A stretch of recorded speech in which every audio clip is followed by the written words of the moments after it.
We don't serve people who have beards like you." The manager's cutting words rang out following the staff's awkward stares and cold rejections, left JD Vance stunned when he walked into Prestige Motors with the confidence of apolitical heavyweight. The room froze. Two officers watched in disbelief, and JD stormed out without a word, but the fire in his eyes promised a reckoning, and what happened next turned the dealership upside down, delivering a lesson so powerful it left everyone ashamed. And you'll be on the edge of your seat to see how it unfolds on a brisk March afternoon in 2025. An unsettling hush settled over Prestige Motors, a high-end car dealership on the edge of Washington, D.C., as JD Vance, a prominent political figure with a striking beard, stepped through the glass doors. His boots echoed on the polished floor, drawing every eye.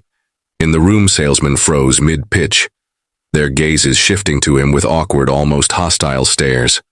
A receptionist fumbled her pen, her eyes lingering on his beard before darting away. Two police officers near the entrance exchanged a glance, their hands resting lightly on their belts, sensing the brewing tension.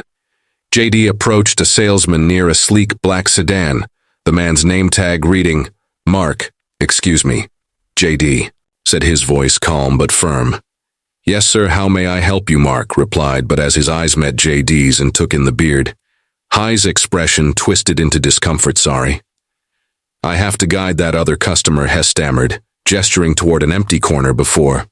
Scurrying off, JD stood rooted, a wave of confusion washing over him, his brow furrowing.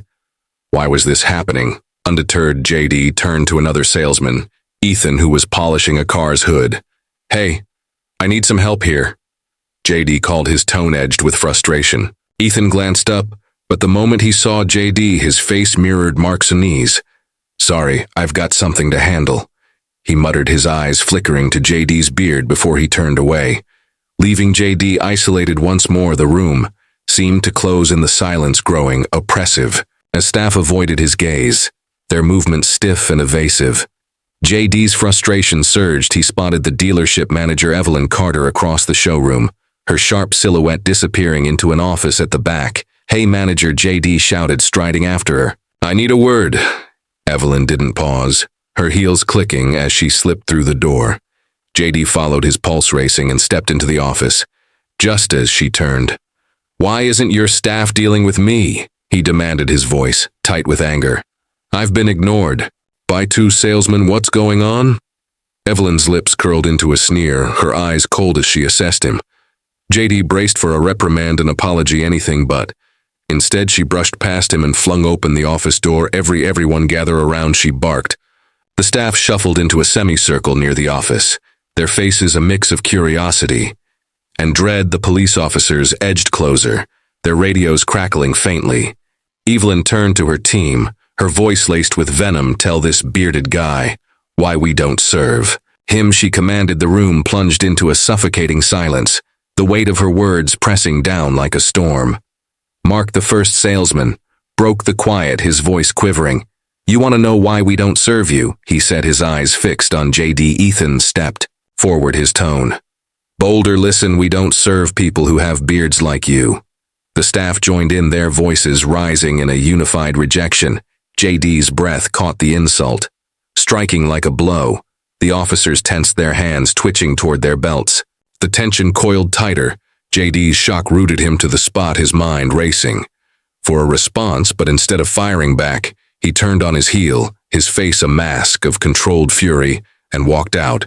In silence, the door swung shut behind him, leaving the room.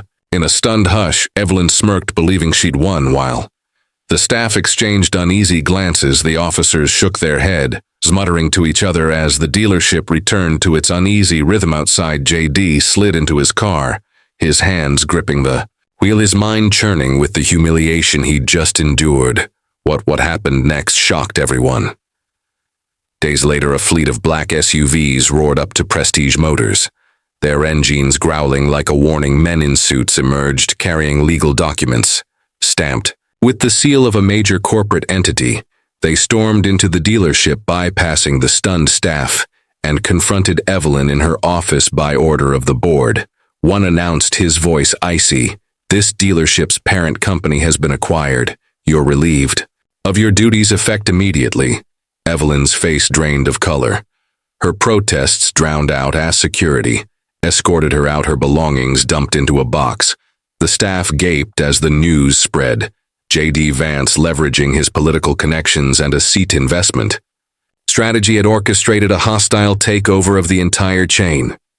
JD returned the next morning, the documents, in hand, his presence commanding the room. The staff gathered, their eyes wide with a mix of fear and anticipation. Evelyn, now a former manager, lingered at the back, her arms crossed defiantly. JD stood,